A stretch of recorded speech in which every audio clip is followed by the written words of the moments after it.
presenter today is Steve Harmon. He is Chief Executive at Spartan Logistics. Spartan is in the business of moving stuff. For as long as there have been humans on the planet, we've been concerned about the process of moving stuff. We are amazed at the skill of a North African tribe who moved building materials over considerable distance to construct the Great Pyramids of Egypt. Even more interesting were the tribes of the Americas, the Aztecs, the Mayas, and the Incas, who moved materials over far more hostile terrain to construct pyramids and other huge structures. Unlike the Egyptians, the Americans never developed the use of a wheel. When the business of moving stuff goes smoothly, it attracts little attention. For the past few months, the process has not gone smoothly, and we have never seen more media attention to the activity that we now call supply chain management than we see today. Steve's company, Spartan Logistics, is one of the largest of its kind in Ohio, with over 3 million square feet of warehousing. That's 70 acres. And they operate in 6 states. His presentation will give you a new perspective on the challenges of moving stuff in our current environment. Please welcome Steve.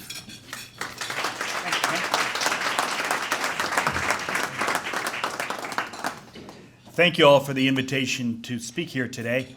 I personally have been waiting for a dishwasher since October of last year. Is there anyone else who is wondering, where's my stuff? It's unbelievable. Like, I can get a dishwasher, I just can't get that dishwasher.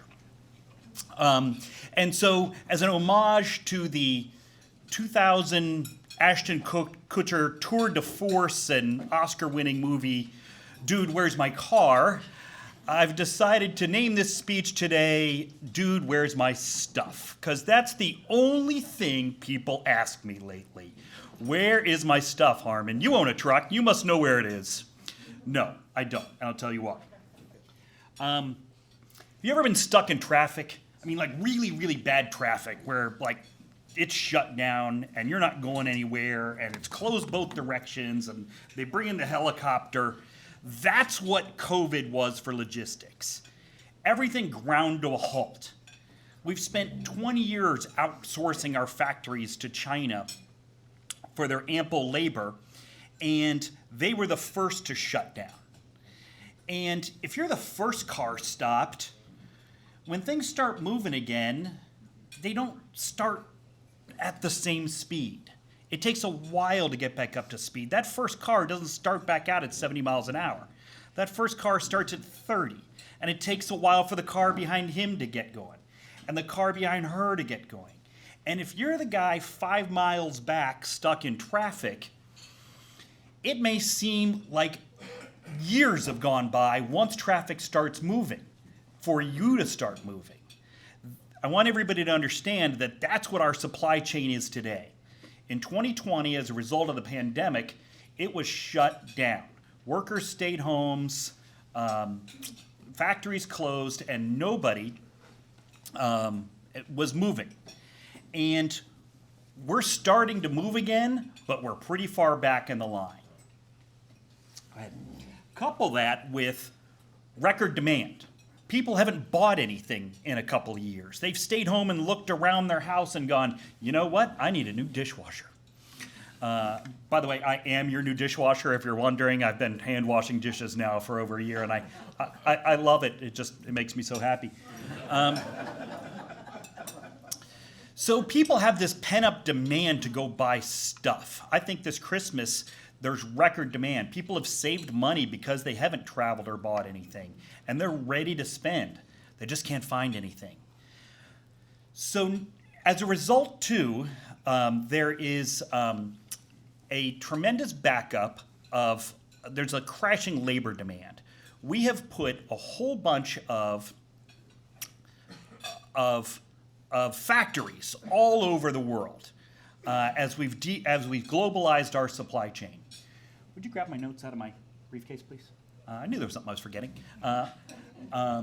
So what we're seeing is a worldwide collapse in demand. The baby boomers started to be born in 46. And if you were born in 46, you were 75 years old today. So the baby boom generation reached their peak earning and capital savings years around 1990. And that's when we've seen a surging demand and investment from everything from factories in China to new technologies. Oh, and we built this little thing called the internet in the 90s. That turned out okay. I think people like that. So what we're seeing is just this tremendous fall off as our population ages. People are having less kids. And so what we're seeing is there aren't as many people to work in the factories. Nowhere is this more true than in China. China, with its one-child policy, is now the oldest, is the fastest aging country on Earth, and has an average age of its population older than the United States. Japan was a little precursor of this. China is about to spend the next 40 years becoming Japan, where they're aging rapidly, there's not enough workers to support the people who need the money, and they've exacerbated the problem thanks to their missing girls. The blue line represents what it would look like in a typical country when you have an equal number of men and women in a population. China has an excess of men because they favor having a boy, and so there's not enough girls to turn this around for them. There's like China has hit the wall, pun intended, and so what you're about to see is their labor costs are going to get even more expensive. They don't have enough young workers like they did in the 90s, in the 20s and 30s. They are not going to be able to fill these factories. Couple that with China has to import practically all its raw materials, and it has surging energy costs, which are surging worldwide because it has no domestic oil production. So it's getting really hard to make things in China, is what I want you to know. Go ahead. Once we do make them in China, they have to get here. 90% of all non-bulk materials produced worldwide get transported into the United States by container. About 40% of all those containers come in through the ports of LA and Long Beach. The average waiting time to get unloaded had been 2 to 3 days for forever. It's now about 10 days. As of last week, November 15th, there was one container ship waiting at the port of Long Beach that arrived from China September 12th at 7:05 a.m. It is still waiting to be unloaded. I'm almost certain my dishwasher is on it. So they'd love to add more capacity and get these containers moved through quicker, but nobody wants to work at night. And they even said, hey, if we get 25 appointments to unload at night, we'll open up tonight. They got 2. That's why they're not running 24 hours. Nobody wants to work. As a result so during the shutdown, all these container ships stopped moving. The global conglomerates that control international ships were too dumb to build our own container ships here in the U.S. because of a little something called the Jones Act. Right, your congressman? We've been dumb for 100 years. But the fact remains that there are now only probably half a dozen of these container ship companies, and they've taken a whole bunch of container ships offline, driving the price per container from about $3,000 to $5,000, depending on seasonality, to $20,000. That is showing up in the cost of every commodity, and there's just not enough spots to even get all the containers here. By the way, those container companies, this is some fun news, containernews.com estimates that the earnings of those shipping companies in the second quarter was $39 billion US dollars. So it doesn't cost any more to drive the ship over here, they just get to charge a lot more for it. That is an 11-fold increase over 2019. So, no problem. LA and Long Beach, you're crowded. We get it. We'll use other ports. We got other ports. Why wouldn't we just use other ports? Okay, we'll just go up to Washington or Oakland. There's other ports, even on the West Coast. Currently, if you go to the next slide, the Port of LA and Long Beach, like I said, supports 40% of all U.S. cargo. And there is this tremendous infrastructure built around it designed to move those containers through those ports onto rail, into Chicago, into places like Columbus. You know what you have to do to get a container from China to the East Coast? You got to go through the canal. And that's fine. It adds about a week, and they charge you 6 figures for in transit fees. So it adds time and costs, and it's not just the time once. You got to take the ship back the other way. So you're paying that fee twice, and it's also twice as long as you think it is. You're better off staying parked for 10 days in California than you are trying to make the trip into Houston or Savannah. So no problem, we'll go up to Oakland. Oakland doesn't have the warehouse infrastructure. It doesn't have the rail infrastructure. Seattle-Tacoma has a nice port. They do not have the unloading capacity of LA and Long Beach. It's also much farther to move a truck from Seattle to Chicago, and we don't have the rail infrastructure, than it is from LA.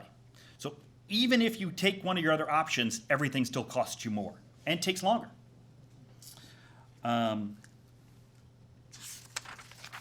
So, have you ever tried to get a permit to build a warehouse in California? I actually have. So, no problem. We'll bring all this stuff in. We'll get our drivers working. We'll unload these containers. We'll move them up to our warehouses. We'll strip the containers. We'll send the containers back to the ships.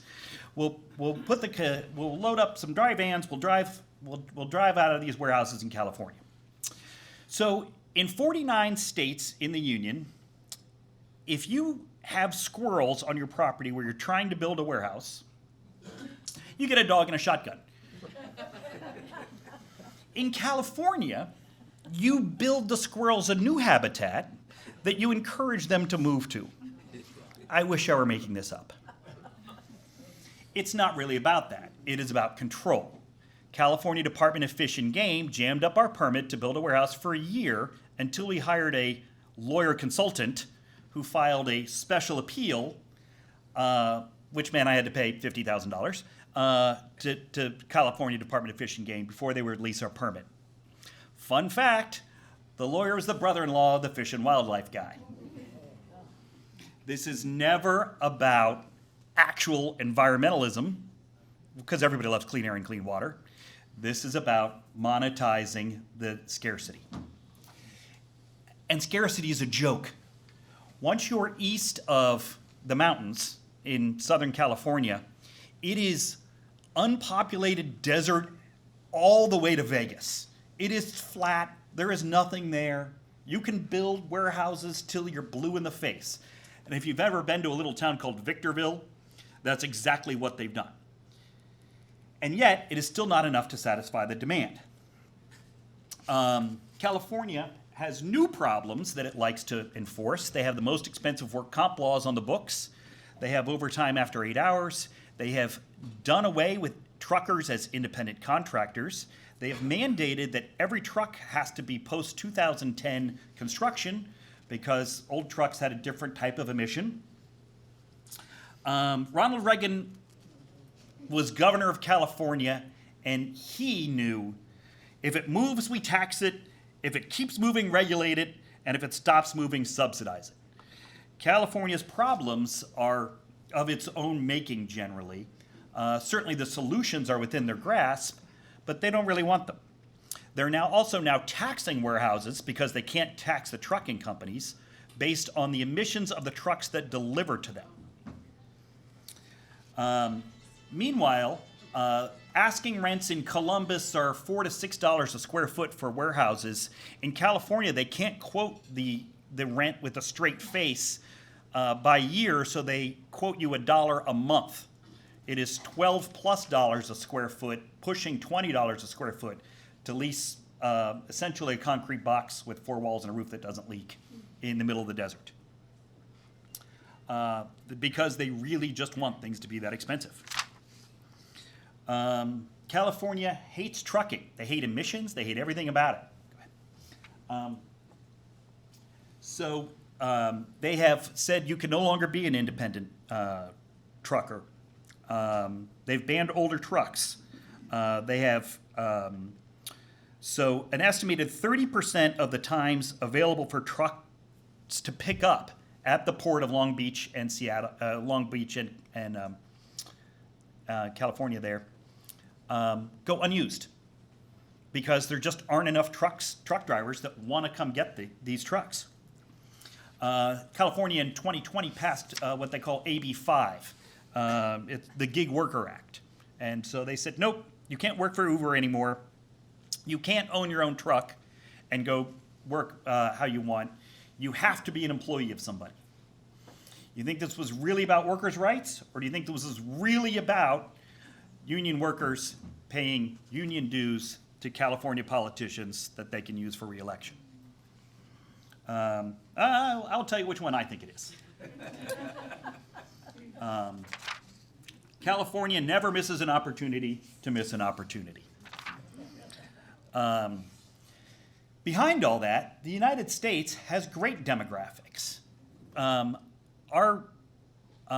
It is a little known fact that our 20-somethings, our millennial generation, is as large as the baby boomers. So do you know what all those 20-somethings are doing right now? Getting married, having kids, getting their first job, buying their first car, furnishing their new apartment. They're spending money. The United States has enough population to have a consumer-led economy. And although our birth rate isn't great either, it has been historically good enough that we haven't fallen off a cliff like the rest of the world. That means we're really in a period of peak demand because the baby boomers, like I said, have had their peak capital formation years, and they're not selling their houses to the Gen X and millennials, the Zoomers even. They are buying a second home, probably in Florida. I don't even think you're allowed to collect Social Security if you don't live in Florida, based on my observation last time I was down there. It seems like everybody is there. So this sets up a permanent sort of state of demand. We all hope that we can continue our consumer-led economy to move more stuff and get it here. But we're also going to have to work. We're going to have to make some of this stuff here. Because as I said, labor is scarce worldwide. We're going to have to make our own stuff. And reshoring avoids a lot of the problems. We have low energy costs. That lowers the shipping costs. We don't then have the container issue. Reshoring manufacturing into the US, Canada, and Mexico is one of the solutions to the supply chain problem. Because we're going to continue demand. And yet, where did our workers go? This chart shows total labor participation in the US. Not unemployment, labor participation. Unemployment is this like government invented statistic about the number of people who happen to be looking for a job at any given time. This is the total number of people who actually got up, went to work, killed something, dragged it home, and ate it. That number has been on a straight decline since 2000 when the first baby boomers turned 55. 55, sorry. And so during COVID, you can see the pace, this graph falls off even faster. Turns out when some people stayed home, they decided they really liked staying home. 3 major reasons. They just found out they liked it. They were like, you know what? They're offering early retirement, or I've got enough saved, or I'm going to do something different. They want me to go back to work, and I'm not ready to do that. Whatever. I'm not going back. I'm retired. Number 2, they spend enough time around their family to find out they actually liked their kids. I mean, I've never had that experience, but I mean, I'm sure some people have. And that the marginal profit that they got from working wasn't worth the time they gave up with their family. So they decided to live on one income. You're seeing that. There's a lot of women that have dropped out of the workforce for just that reason. And number three, there's also been some fairly generous government subsidies, child credits, unemployment, that made it possible for people to stay home and not work. So as long as we continue to tax income and subsidize not working, the result is perfectly predictable, unless you're a member of Congress. In summary, where's your stuff? Why does it cost so much? What's taking so long? When is this going to be fixed? The reasons to this are all pretty understandable. This stop-start effect that I talked about. There's record demand because of our demographics. Meanwhile, the rest of the world, especially China, is struggling to make the stuff for us. The shipping costs are through the roof. Energy costs have gone from practically zero during COVID to $80 to $100 a barrel today. I didn't even talk about tariffs, but we want to tax imports and wonder why they cost more. California, say no more. And a shortage of people actually willing to show up to work, especially truck drivers. Truck driving is a hard job, can be dangerous, and we make it hard for them to even just get a shower and a bite to eat that's reasonable. So that's where your stuff is. Are there solutions? I tell everyone in government when they ask, what can we do for you? How can we fix this? How can we do better? And my response is always the same. Please, please, leave us the hell alone. The supply and demand will eventually balance. Like you can't charge this much to move a shipping container and not have new competitors enter the market. You can't, and if you do, fine, we'll just make it here. It's cheaper. These things will eventually come back into balance. That's what we do. We've spent 250 years building this country, and we've figured it out when we're left alone. Particularly logistics guys. Figuring out how to balance supply and demand in the way things flow is what we do every day. Once Reagan deregulated trucking in 1981, people surged into the trucking industry, and the cost of shipments fell tremendously. That was repeated in warehousing in the 90s. And so if you just leave us alone, business people will get involved and we'll find solutions. But you got to stop changing the rules. You got to stop changing the taxes and the amount of money I know I can make when I do buy a truck or a warehouse. I got to know the rules before I'm willing to invest. So the other solutions we have here, can flip one more. Leave us alone. Build more capacity is going to come.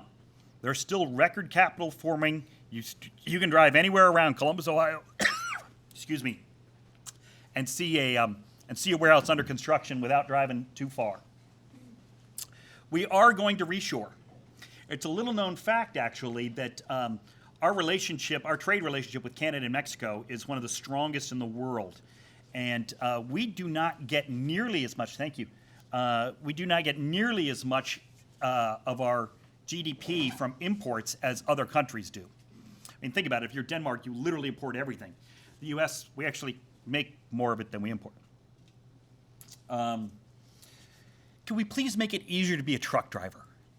There are new rules for truck drivers every year, and people leave the industry in droves. It doesn't surprise me. Immigration. I'm probably not alone in wishing that there was a sane solution to immigration. Properly regulated, this country has been built by immigrants. I think we're all immigrants. And so getting people here to continue to build our population base, our base of taxpayers and consumers and factory workers and truck drivers and construction guys and engineers. We continue to let people in this country who are vetted and legal to be here. That is how we're going to outcompete the world in a declining demographic system for the next 100 years. And lastly, I put drill, baby, drill, because, again, balancing supply and demand. We have all the oil we need in the U.S. To go out and keep our energy costs low. Energy is a huge import to everything we make, and low energy costs actually do help balance the cost of import equation. You know what none of these things are? Easy, quick, simple. They require reasonable people, leadership. They require time. They require patience. Yeah, turn off the television because you're not going to find any of that on television these days. On your television news, I guarantee it. But that is what our supply chain looks like today, why the way it is, and what I think we can do to fix it. I'd be happy to take any questions.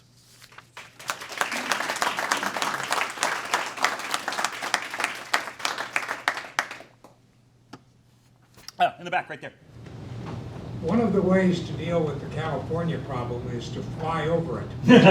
What's going on with Rickenbacker? Okay, so one of the question is one of the ways to deal with California is to fly over it. What's going on with Rickenbacker?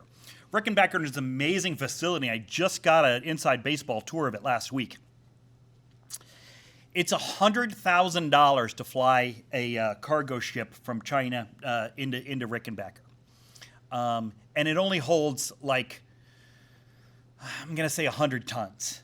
A container ship holds 10,000 40-foot containers. The magnitude of product that needs moved and the weight of it makes it impossible to fly all of it. But you can fly the most high value-added, the chips, the jewelry, the things that have that kind of profit margin support that. A retailer, a lot of the retail stuff, the Limited flies a lot of stuff in. Oh, I'm sorry, L Brands. Oh, we can't even call it that anymore. I don't know what to call that company. But suffice to say that yes, Rickenbacker is an amazing facility, and many others like it in the U.S. Anchorage is an amazing air freight facility, but there's just not that many goods that justify the cost. Sir? Yeah, I will just respectfully disagree with you about your last statement of drill, baby, drill is your solution to the energy problem. That is basically self-defeating solution. And there are many other solutions. I will not go into details about that. Okay, there was a general comment disagreeing with my idea that we have all the oil we need and we shouldn't go get it. Again, I respectfully disagree as well. So there's no reason we shouldn't use the resources we have to make our country as prosperous as it can be. Miss? So you mentioned earlier that if we can't get things brought in, that oftentimes we'll find a solution and build what we need in the United States. And I heard that we're starting to build, that I don't know who the we is, what company, some of the chips that go in cars so that car manufacturing can happen again. What do you know about that? Okay, great question. Questions about chip manufacturing in particular and reshoring of manufacturing in general. Yeah, Texas Instruments just announced they're spending several $1 billion building a new manufacturing plant in Texas. That will take a couple of years. Like I said, be patient. Everything takes time. Most of that won't make car chips. Car chips have a unique supply chain problem where everything we need has a chip in it. I'm sure my dishwasher has about 4. So maybe that's what it's waiting for. I don't know. But car manufacturers have a very antiquated acquisition and supply chain process where they're on 7-year contracts, and they want a specific chip to be made the same way for 7 years so it will run their stuff. and then they update the model year and get a new redesign. And so several of these chip plants are keeping their manufacturing processes like retrograded, if you will, just to continue to make car chips. And they're not willing to invest in new capacity for it. And, they are making as many chips as they make, and that's all there's going to be. Car acquisition and design needs to figure out how to do that better. And, again, they're probably going to have to update how they do some of that in order to take advantage of our lack of patience. Sir? Sort of two questions for you. One, to follow up a little bit more with the chips, would you address how we got ourselves in the pickle that most of the rest of the world is making the chips instead of us in the United States, if I'm correct in understanding that? And number two is, where do the railroads fit in all of this big picture? We talk about trucks and movement, containers and so forth. I don't hear much about the railway and what it's doing and how it could help maybe in mobilization. Okay, first question is about chip manufacturing, and I'm not an expert on it. I don't do any of it. But my understanding is just an absolute explosion of demand. As I said, everything has gone from just being a dumb thing to having a chip in it. I've recently remodeled a house, and my ceiling fans have chips in them. My toaster has a chip in it. My coffee maker has a chip in it. They all talk about me when they think I'm not listening. I find it a little disturbing, quite honestly. So there's an explosion on the demand side for chips. And I think we like the way all that stuff works, that we can open our garage door from our phone. We just wish we could actually make it work without asking our teenagers. The second question was about rail. Rail, again, has also undergone consolidation. It has its own pricing and workforce issues. And it is a tremendous thing, but it takes forever to get a container in California to the rail yards of Chicago, loop around through Indianapolis and come over to Columbus. Or offload in a truck in Chicago and drive it down here the 6 hours. I mean, everything just takes time. The new rail yard down at Rickenbacker is beautiful and is under demand. Certainly has capacity to add more turn through that. It's under demand. So I think rail will continue to be a long-term solution, even though it's a 150-year-old technology. Rail is an important part of what we do. It just isn't quick. Randy, do you have a question? So to add to chip manufacturing in this country, Intel committed $25 billion of plans, NVIDIA $15 billion. They know it's a long-term problem and it doesn't solve the problem immediately, but it's all pretty public information, the amount of chip plants being, and one right here, and it's technically a secret, but it's not a secret, in New Albany, that's being built right now. Steve? Yeah, if people don't know about Spartan Warehouse, why don't you tell us about your company and why it's unique, and there's probably people in this room that don't know your story. Well, thank you, Steve. I appreciate that. Let me close with that. I think I had one more question in the back. Oh, okay. Well, Jordan, go ahead. Yeah, from a capacity standpoint, where do you think the U.S. stands today with industrial warehousing, and how much do you think is going to be needed to kind of suffice? From a capacity standpoint, I got a case of paper delivered to my warehouse today, and I didn't have any room to put it. That's a joke, but literally the demand for our services and warehousing in general right now has never been greater. Both the movement of retail sales into a warehousing, the use of industrial for manufacturing, and the overall demand for goods and services in the U.S. means that every square inch of every one of my warehouses right now is full. So every one of my trucks is spoken for every day. And if we don't have customers locked into long-term contracts, it just gets really hard to add any more capacity for them. We're struggling to find capacity everywhere we can. But a great example. I went to buy trucks last year. At the end of every year, we buy new tractors and trailers, for the tax advantages mostly. As we get to the end of the year, we're like, okay, we got to buy some trucks. We went to our supplier and said, yeah, I'd like to order, like 3 trucks and, 8 trailers, and I'd like them in by the end of the year. They just started laughing hysterically. We're being quoted 8 to 12 months for a new truck or trailer. And so it's just hard to add trucking capacity when I don't know if even when I get that truck in a year from now, can I find somebody to operate it?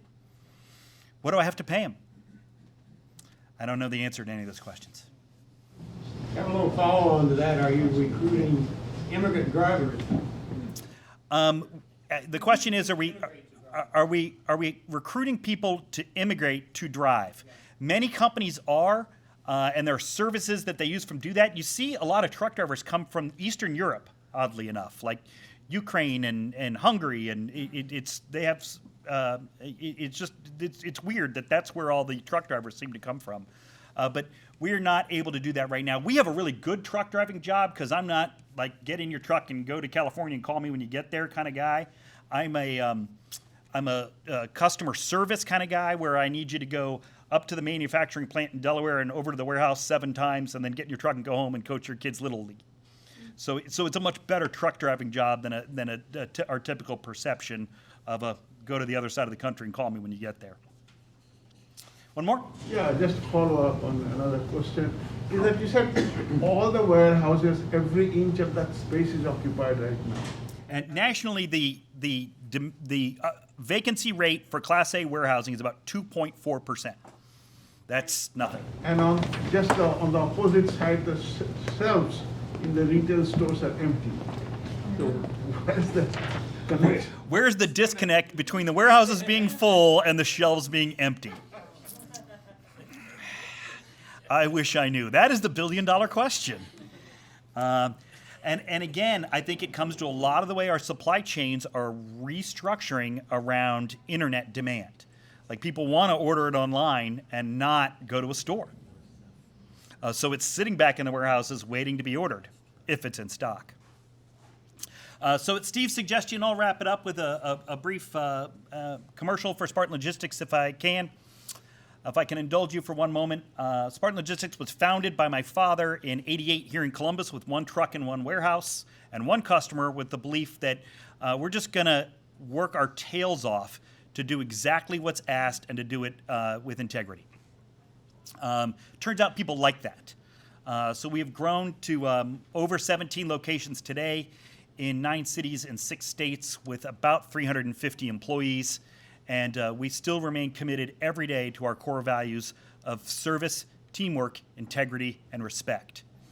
Thanks to my genetic defect, I joined the family business back in '96 after a tour of duty with Arthur Anderson working as a CPA. And I still have the battle scars to show for that. So it has been a tremendous joy to work with my father and to now bring my son into the business. Yes? You sound like you'd be a great Rotarian. I've been asked if I can take my rotation on the Rotary tour, and I will say I will give you the answer I give everybody. I'll have to ask my wife. Thank you all very much for your time today.